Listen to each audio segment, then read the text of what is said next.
Welcome back to Cherry Lake. We bring you a brand new exciting thriller from the brilliant minds of Matt Kennett and George Trabaris, with editing, sound effects, and music by the great Jared Zingsheim. This is the first ever Hip Dad Radio scripted radio program, starring the amazing talents of Lydia Handman as Sally Greer, Rocky Brown as Sheriff Sean Murphy, Dan Heiberger as Jack Murphy, James Burnham as Tucker Domingo, Emmy Kennett as Meredith Greer, Perry Termolin as Max Buford, Alex Kennett as Scooter the Dog, Doug Hall as Harry Greer, Reed Rinaldi as Griff Cannon, Lauren Sheeman as Officer Tom Doyle, Curtis Hines as Officer Delmato, George Trabaris as Principal Hendricks, Lauren Sheeman as a bomber, Luke Sharkey as a bomber, Adele Vattel as Suzanne Summers, Arthur Branicki as Mayor Chester Gibson, and I'm your host, Curtis Hines. Hello, good people. It's time for the second cup of Flojas. Hi, Bob Wanglington here again to remind you that 1 out of 1 doctors recommend Flojas in a balanced breakfast. Specialized secret insulating fibers will keep that cup hot for hours. It's good for your humor and will put a pep in your step. Flojas. Don't forget to start your day with a Flojas coffee.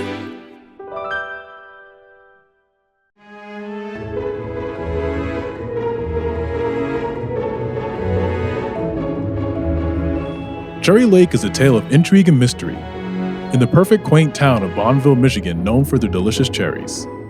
Last episode, we listened as Officer Ward disappeared, adding to the ever-growing list of disappearances in the otherwise peaceful town. We met the movers and doers of the town. First, there was Sheriff Murphy, a true hero in the town but has a weakness for donuts and the ladies. Then there's the old Mayor Gibson, who hosted a town hall where we heard a speech from the charismatic owner of the nuclear power plant, Bernard Clifton. The townspeople were grateful for his generous donation of free electricity to run the whole Cherry Festival, an annual activity that brings everyone together to the largest event in town, only a few weeks away. At the end, we left off with Sheriff Murphy and a couple of his officers, Delmato and Doyle, as they were investigating the strange car crash that led to Ward's disappearance. They were struggling to figure out what happened to him, left without any clues so far. A shame that the usual diligent note-taker Ward had nothing for the occasion. But first, we set our sights on the youth of the town. Sometimes as we get older, we lose the quick wit and open-mindedness needed to solve the most extreme cases, and to that end, maybe Sheriff Murphy will get a new recruit to help him find Ward.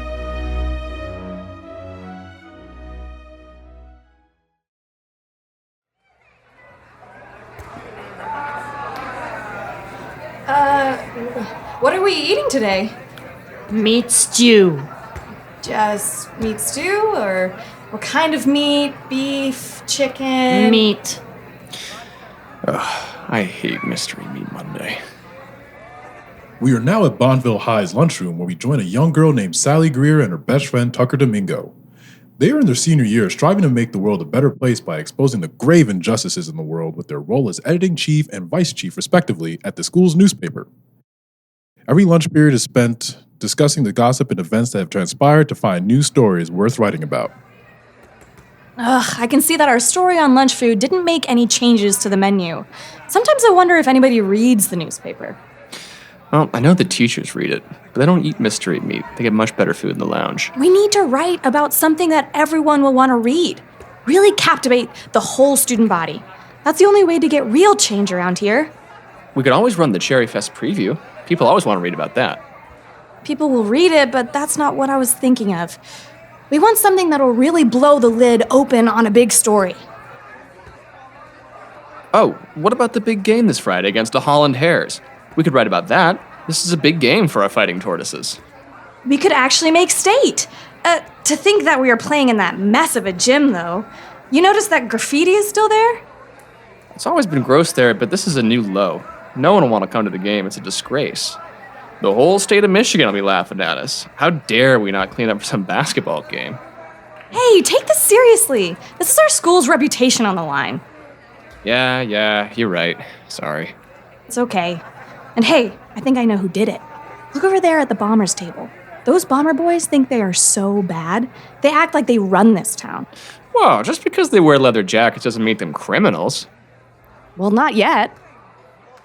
As Sally stares at the bomber gang 3 tables down, their leader Griff takes notice. But not in the way Sally would have liked. Being the confident guy he is, maybe unfounded confidence at that, Griff gets up and saunters over to Sally. Hey, Sally. I couldn't help but notice you eyeing me over there. You like what you see? Hi, Griff. Not really why I was looking over there. You know I'm looking for a girl to join me at the Cherry Festival this year. If you play your cards right, you just might be that girl. Don't you have someone else to bother? No way. I'm only thinking about you. And I know deep down, you want to be with the Griff. Keep dreaming. You're the last person I would want to see there. Oh, come on. You know you want the Griff. Take your hand off me. At this point, Biff and Sally are starting to cause a scene in the lunchroom, and people are starting to notice. Did I say Biff? I meant Griff. This is definitely a different person. Oh, come on, Sally. You know the Griff runs this school. You think you can do whatever you want with your gang of hoodlums. I know it was you who sprayed the basketball bleachers. Mr. Cannon, hands off the girl. Afternoon, Mr. Hendricks. I'm sorry if we caused such a disturbance. This is nothing more than a lover's quarrel. Lover's quarrel? Mr. Hendricks, this is nothing. Now, Sally, quiet down. Both of you need to keep it down. I don't want to have to send you both to detention. Are we going to behave ourselves? Yes, sir. Okay, very good. Now, please, Mr. Cannon, sit back down at your table over there. Yes, Mr. Hendricks. After Griff slinks back to his table, Sally has a chance to talk over her suspicions with Principal Hendricks. Miss Greer, be careful who you act friendly to. Boys will be boys. I don't want to see you get hurt. Thanks, Mr. Hendricks. Well, the reason I was giving him attention was that I think it was him and his gang over there that sprayed the graffiti onto the basketball bleachers. That's quite the allegation. Do you have any evidence of this? You have to be careful about starting rumors. Well, the day before the graffiti was discovered, I noticed the whole group leaving the gym together, in a hurry. There could be any number of reasons. Surely it was just to cheer on the tortoise's practice. You're right. It's responsible of me to jump to that conclusion. But nothing is being done, and I have a hunch. The game against the Holland Hares is Friday, and it's still there. Well, don't go quoting me in your little paper, Miss Greer. But I can tell you that the police were supposed to show up. They just never did. Well, somebody needs to talk to him. Now, Miss Greer, don't let this get in the way of studying for finals. Sally, ignoring the advice of her principal, decides to go talk to the sheriff after school. But first we turn to Griff and the Bombers.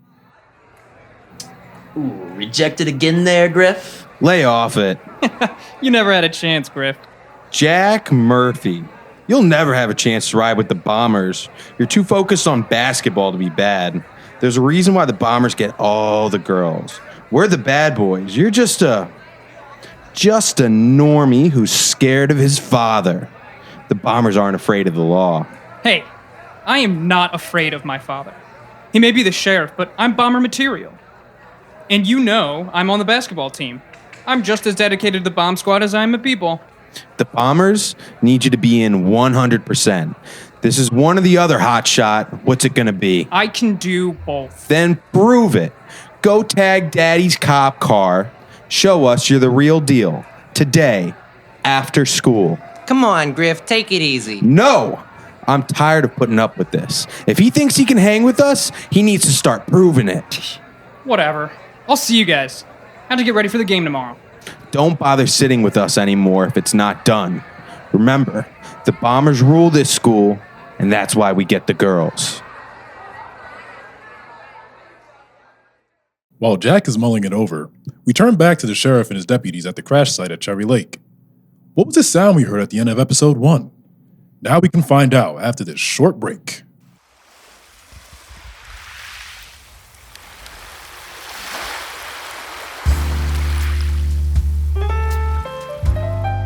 Escape to a place where paradise meets perfection, where the azure waters kiss the golden sands in an eternal embrace. Welcome to Sapphire Shore's Couples Resort, where every moment is a celebration of love and luxury. Immerse yourself in opulence as you step into your ocean view suite, where the whispers of the sea serenade you to sleep each night. From the plush king-size beds to the private balconies offering panoramic vistas, every detail has been meticulously crafted to ensure your comfort and relaxation. Indulge in the ultimate couples experience with our bespoke amenities and services. Treat yourself to rejuvenating spa treatments overlooking the turquoise lagoon, embark on intimate sunset cruises along the coastline, or simply unwind by the infinity pool with your favorite cocktail in hand.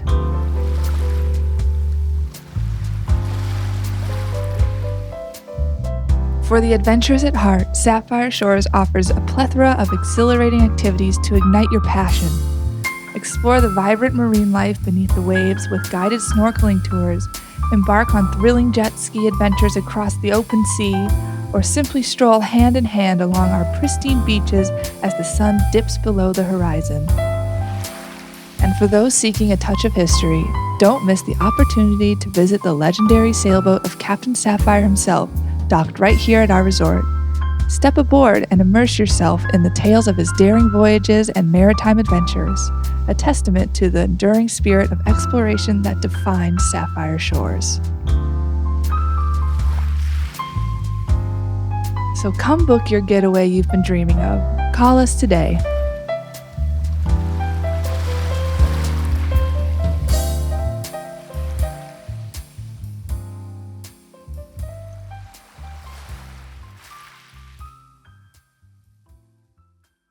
Now we return to the sheriff's quest to find Officer Ward.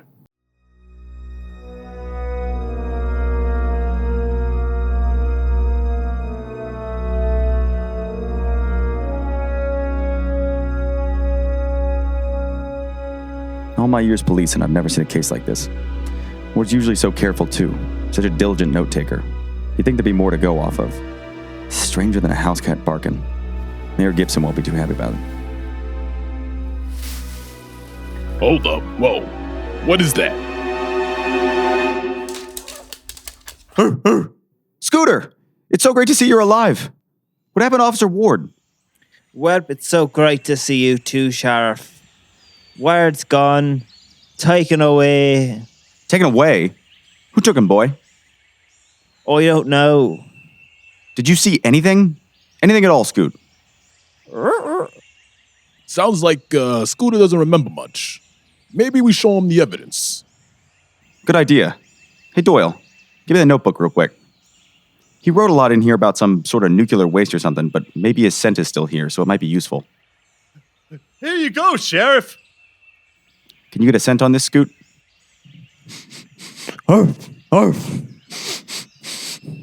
Scooter, excited, catches a scent and hurries into the bushes. At this point, you're probably wondering why Scooter, a dog, can talk. There are many strange things that happen in Bonneville. Let's just leave it at that. Looks like Scooter's got a scent. Let's follow him. Look at all these cherry pits that are on the ground. Someone must have been hungry. It wasn't you, was it, Doyle? Or is it just cherry pie you eat? Wasn't me, but who doesn't love a good slice of cherry pie? Maybe we could grab some at the diner after this. Doyle, Delmoto, pay attention. It looks like there's a trail of half-eaten cherries here. Leads right to the lake. What a great find, Scoot. Now who's a good boy? Ooh, oi, me, I am, oi, me, oof. Why is there a trail of cherry pits leading right into the water? Was Ward kidnapped by someone that loved cherries and swimming? That doesn't make much sense to me. I'm not sure. This isn't really adding up. But either way, keep searching around this area while the crime scene is still fresh. I'm going to need to talk to the mayor about this ASAP. Sheriff Murphy makes a call to the police station to Suzanne, telling her to call the mayor and have him meet at his office right away as the cops continue to search for clues around the disappearance of Ward. But there is another investigation afoot. One of equal intrigue and mystery. The case of the graffiti artist. Now we return to Sally as she attempts to find out more about the vandalism.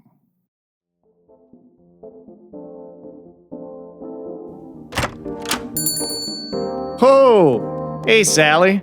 Hello, Mr. Buford. What brings you into Maximilians? Million cures for a million diseases. What is it this time, Sally? Headache? Stomachache? Is it your time of the month? Ugh, no, Mr. Buford, none of that. I'm actually wondering about your spray paint. Oh, you want spray paint too? You and your classmates must have a big art project going on. I'll see if I got any left in the back. Oh, really? Well, I'm not sure if my partner for the project bought any already. Well, who's your partner? You know, I never forget a customer. Griff? Oh, Griff? No, he didn't buy no spray paint. He did come in for his refill of hemorrhoid cream, though. Hemorrhoid cream? Yeah, that's right. And he needs a lot of that stuff, too. He's in here almost every week. Well, maybe it was my other partner, Jack? Oh, yeah, Jack Murphy. What a good boy the sheriff raised. He did buy some spray paint for your project. Must be a dull piece of artwork you're working on, though. Only bought it in black. Can I suggest some green or red? Maybe a blue? Oh, no, that's all right, Mr. Buford. If he got it already, that's all I needed. Alrighty then. And hey, how's your father doing? You hear about our big assignment for the festival this year? Oh, yeah. He won't stop talking about it, as you could imagine. Sally, having discovered the evidence she feels she needs from the overly forthright Max Buford, heads to the police station. There, the mayor has already arrived to talk to Sheriff Murphy.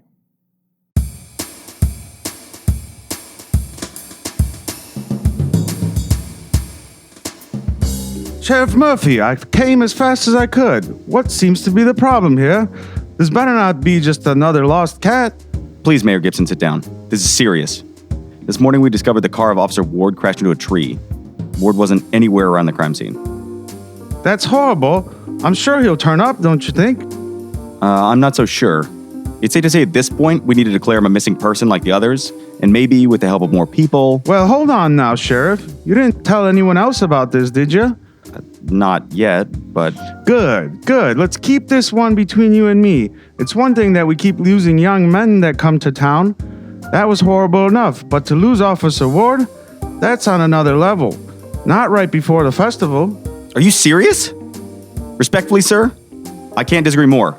If we mobilize now... I totally understand. I know it's frustrating, but you know, Sheriff, we do have my re-election campaign to worry about. Are you really about to put politics before a man's life? We don't know he's dead, do we? Besides, you should keep your investigation going, just on the down low. Now, Murphy, we can make this easy or hard for you. Why don't we just make it easy, huh? Well, you're the boss. Good. See? Was that so hard? Thank you for bringing this up to me right away, Sheriff. During Sheriff Murphy's frustrating conversation with the mayor, Sally walks into the station. Oh, hello, Sally. How can I help you today? Wait, shouldn't you be in school? It's 4 p.m. School's over. Oh, dear, look at that.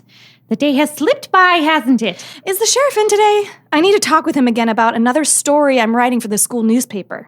Why, yes, he is, but he is very busy today. Do you think you can come by another day?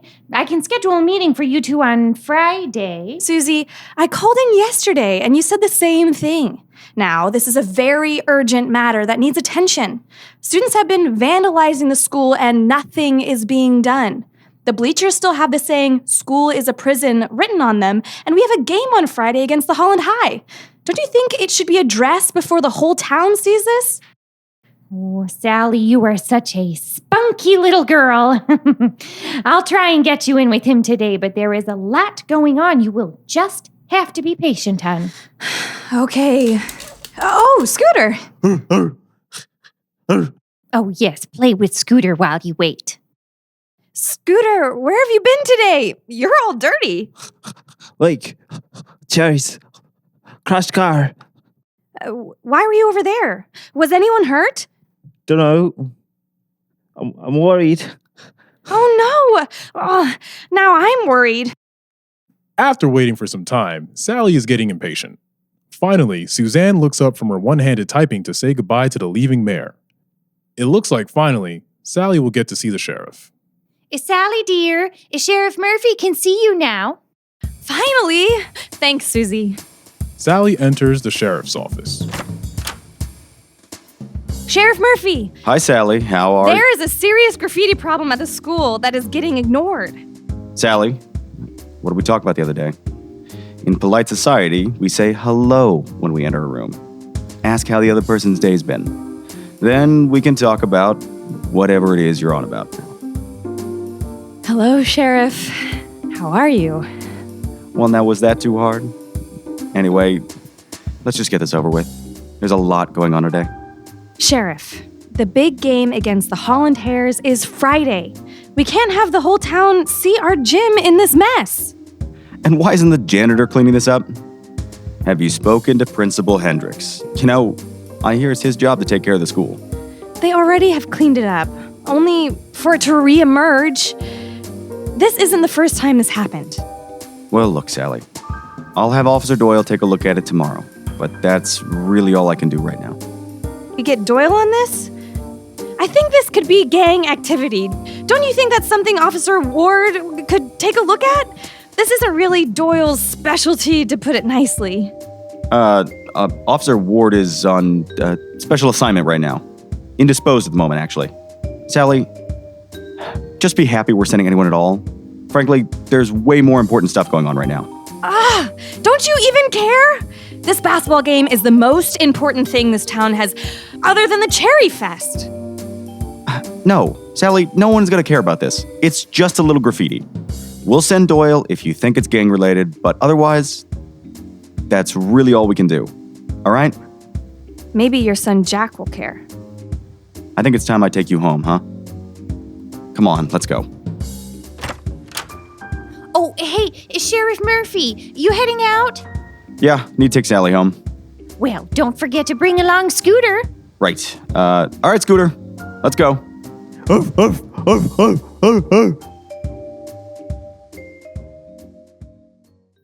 Sheriff Murphy, Sally Greer, and faithful old Scooter head out of the police station towards the sheriff's patrol car. But when they approach, they notice something. What in tarnation? What happened to my car? It's graffiti all over the passenger side. But Sheriff, don't worry. No one will care about a little graffiti. You watch it, Miss Greer. You might be right about the graffiti problem, though. I'll give you that. Well, for now, just get in the car. I'll still take you home, but I'll deal with this personally tomorrow. The sheriff starts driving down the road, but there is only so long he can go. Truly a matter of mere moments before Sally has the urge to break the silence. Always happy to have Scoot join us. But aren't you normally Ward's partner? Ward's missing. Officer Ward is missing? What Scooter means is he's working on a top secret case in town. There's a top secret case for the Bonneville Police Department? That's right. Does this have to do with all the missing boys in the town? Yup, you got it. Now just leave it to the experts, little lady. Hey, I'm just trying to help. I could be your inside man in the school, you know? Sounds like a lot of these missing boys are young. What if one is a high schooler? I could help look into that. No. This is a man's job. Not a job for a little lady like yourself. Now, Sally, finals are coming up. You're a smart girl. Go home and study and get into a good school. There you can meet and eventually marry a man who will take great care of you if you play your cards right. Fine.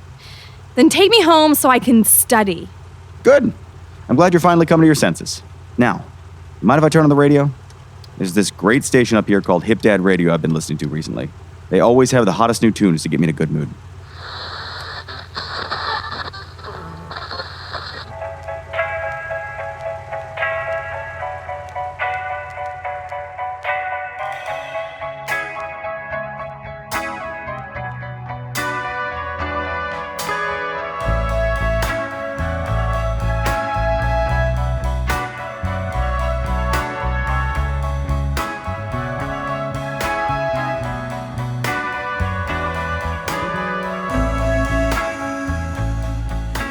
Wow, nothing is better than listening to those fantastic Hip Dad radio DJs spin some tunes for us.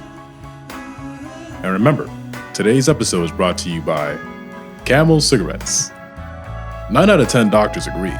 Camel cigarettes are the healthy choice, clinically proven to reduce your appetite so you can stay looking fresh.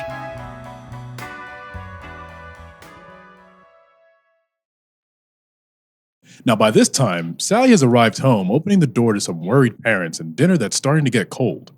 But first, she has to face the probable wrath of her father, Harry Greer. Sally Greer, where have you been, little lady? I'm not a little lady anymore, Dad. I'm a senior in high school. Next year, when I'm off at college, you'll never know where I am or what I'm doing. You'll have to face that. Well, as long as you live under this roof, I need to know where you are. There are people dropping like flies in this town. As her father berates Sally for yet again showing up late to a family dinner, they quickly go to the dining room where Sally's mother, Meredith, is quietly sitting. As an only child, Sally is always the center of attention.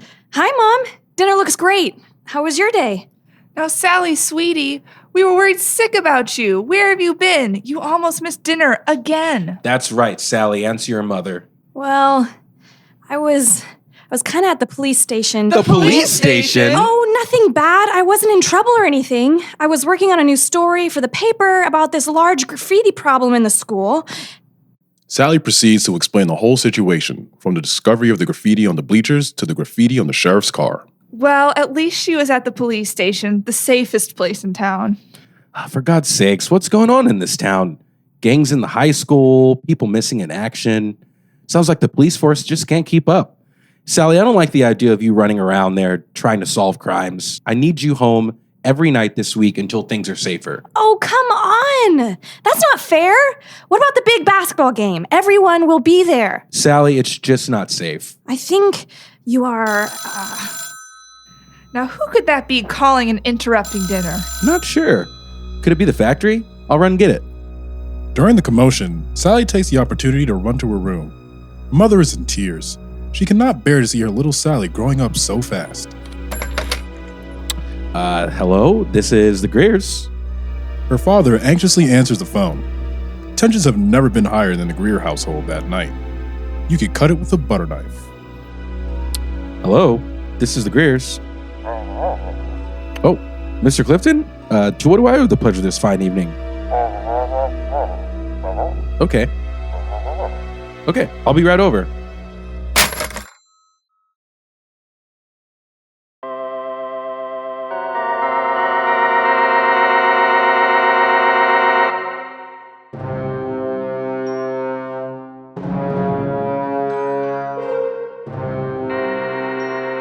It's tough to see a family in such heated argument, but in a way, there is change coming, and not just for the Greers. The people of Bondville have to come to the realization that their world will never be the same. Never before have there been so much worry of change, from the graffiti in the school to the corruption in politics and to an overworked police station doing their best. It's hard to keep the excitement for the Cherry Festival during such a tumultuous time, but the show must go on. This has been another exciting episode of Cherry Lake. For every question answered, 5 more take their place. Do you think Jack really spray painted the car of Sheriff Murphy, his own father? Will Sally quit while she's ahead and take the great advice of the sheriff and start studying to get into a good school? Or will she continue her mission for justice? And what are the cherry pits leading into the lake? And who will win the big game between the Holland Hares and Bonneville Tortoises? All this and more next week on Cherry Lake.